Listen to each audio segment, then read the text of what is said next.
मेरे को एक टाइम था, कोई नहीं था, मैं भीख मांगती थी। मेरे को ऐसा लगता था कोई मेरे को पूछे कि तेरे को भूख है क्या, खाना है क्या, चलो घर लेके चलते। मैं मगर किसी ने बोला नहीं रे। जिंदगी में इतना काला देखा, थोड़ा बुला भी होने दो ना। ऐ लहद अपनी मिट्टी से कह दे, दाग लगने न पाए कफन को। आज ही हमने बदले हैं कपड़े, आज ही हम नहाए हुए हैं। नमस्ते साथियों, समाज में बहुत सारी महिलाएं हैं जो अपने ऊपर हुए जुल्म को नियति मानकर बैठ जाती हैं, लेकिन सिंधु ताई उनके लिए एक उदाहरण है, जो अपने ऊपर हुए सितम को सहती हैं लेकिन फिर भी दूसरों की मदद के लिए हाथ आगे बढ़ाती हैं। इस वीडियो में हम सिंधु ताई के बारे में बात करने वाले हैं। अगर आप ऐसी ही ताकतवर महिलाओं के बारे में जानना चाहते हैं तो इस चैनल को सब्सक्राइब और लाइक कीजिए।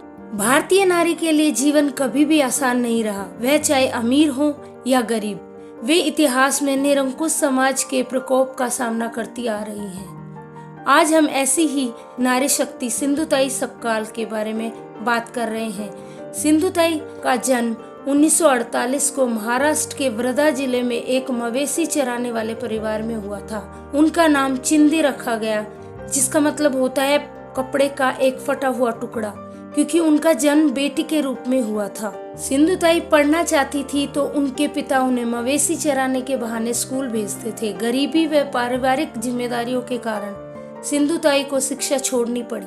वह सिर्फ चौथी क्लास तक ही पढ़ पाई। जब सिंधु ताई 10 साल की थी तब उनकी शादी 30 साल के श्री हरि सपकाल के साथ कर दी गई। उनका जीवन चुनौतियों से भरा था। अपने पति के घर में जाने के बाद वह जमींदारों और वन अधिकारियों द्वारा महिलाओं के शोषण के खिलाफ खड़ी हुई। उन्हें न्याय मिला, लेकिन एक जमींदार से उसको नुकसान हुआ। वह नहीं जानती थी कि इस लड़ाई के बाद उसका जीवन और मुश्किल हो जाएगा। जब वह 20 वर्ष की गर्भवती थी तो उस क्रोधित जमींदार ने उसके पति को यह कहा कि यह बच्चा मेरा है। ऐसा सुनकर उनके पति ने उनके पेट पर लात मारकर गाय के बाड़े में घसीट कर डाल दिया। उन्होंने बेहोशी में ही अपनी बेटी को जन्म दिया। जब होश आया तो तेज धार वाले पत्थर से गर्भनाल को काटा था, लेकिन जैसे तैसे करके खुद को संभाला और अपनी माँ के घर चली गई। लेकिन उनकी माँ ने भी उन्हें घर में आश्रय देने से इनकार कर दिया। तब वह रेलवे प्लेटफॉर्म पर आ गई और भीख मांगकर गुजारा करने लगी और रात को अपने आप को सुरक्षित करने के लिए शमशान में रहती थी। उन्हें कई बार आत्महत्या करने का भी ख्याल आया और कोशिश भी की, लेकिन नियति को यह मंजूर नहीं था।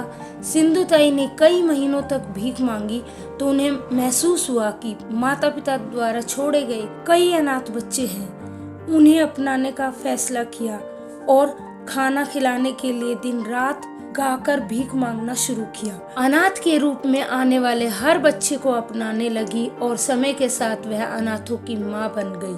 उन्होंने निर्णय लिया कि जो भी अनाथ उनके पास आएगा वह उनकी माँ बनेगी। उन्होंने अपनी बेटी को श्री दुगड़ू सेठ हलवाई पुणे महाराष्ट्र ट्रस्ट को गोद दे दिया ताकि उन अनाथ बच्चों के साथ भेदभाव न हो जाए। कई सालों तक कड़ी मेहनत करने के बाद सिंधु ताई ने चिखलदरा में अपना पहला आश्रम बनाया। अब तक उन्होंने 1400 से ज्यादा बच्चों को गोद लिया है, जो प्यार से उन्हें माई बुलाते हैं।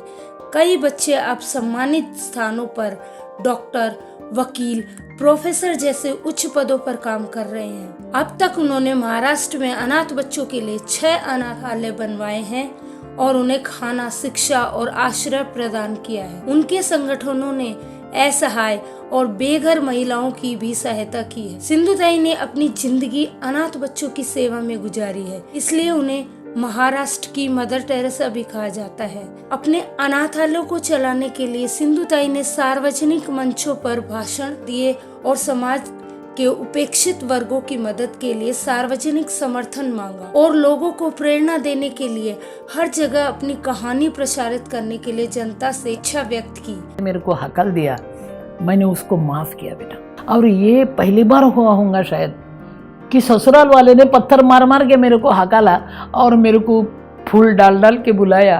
और मेरे सत्कार में मेरे पति रो रहे थे कि मैं पति के पास गई, उसका हाथ मैंने हाथ में लिया, मेरे पल्लू से उसकी आँख पोंछी और मैंने बताया रो रहे आप, आपने मेरे को छोड़ा। तब मैं रो रही थी ना। अभी कोई बात नहीं, 50-50। मैंने तब रोआ, आप अभी रोए, अभी यहाँ खोखते चिकते मत पड़ो, मेरे पास चलो, आपकी हालत बहुत बुरी है। मेरी साड़ी फटी थी, अभी आपकी धोती फटी है, मगर मेरी एक अट है, पति बन के मत आओ, बच्चा बन के आते हैं, मैं आपकी माँ होना चाहती हूँ, बस एक ही रिश्ता है मेरे पास अभी, माँ बनना। और मैंने मेरे बेटों को बताया कि बेटा इन्होंने मेरे को नहीं छोड़ा होता, तुमको माँ मिलती रहे, अभी उनके तुम माँ बाप हो जाओ बेटा, उन्होंने तुमको माँ दिया, अभी उनकी सेवा करो। 5 साल मेरे बच्चे ने सेवा की, अभी गए बरस भगवान के घर गए, और मैं सिर्फ माँ रहेगी पीछे, बस जीना है अभी। उनकी लोकप्रियता ने कभी भी उनके व्यक्तित्व पर काबू नहीं पाया, लेकिन उनमें जो आत्मविश्वास की एक असामान्य भावना है, उसे उन्होंने अपने अनुभव के माध्यम से वर्षों से प्राप्त किया है।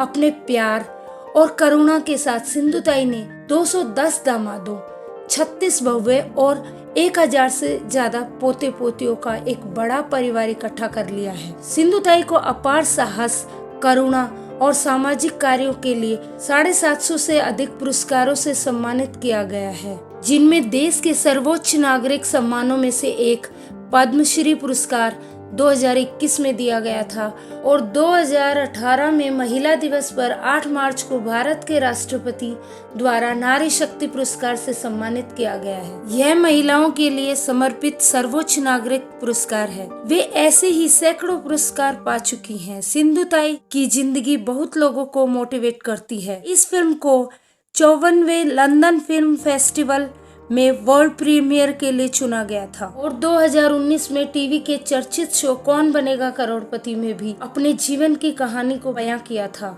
और उन्हें डॉक्टरेट की उपाधि भी दी गई थी। 4 जनवरी 2022 को हजारों अनाथ बच्चों की मां के तौर पर पहचानी जाने वाली सिंधुताई का 74 साल की उम्र में निधन हो गया। तो ये थी उनकी संघर्ष भरी कहानी। आशा है इस कहानी ने आप सभी को कुछ करने के लिए प्रेरित किया होगा। धन्यवाद।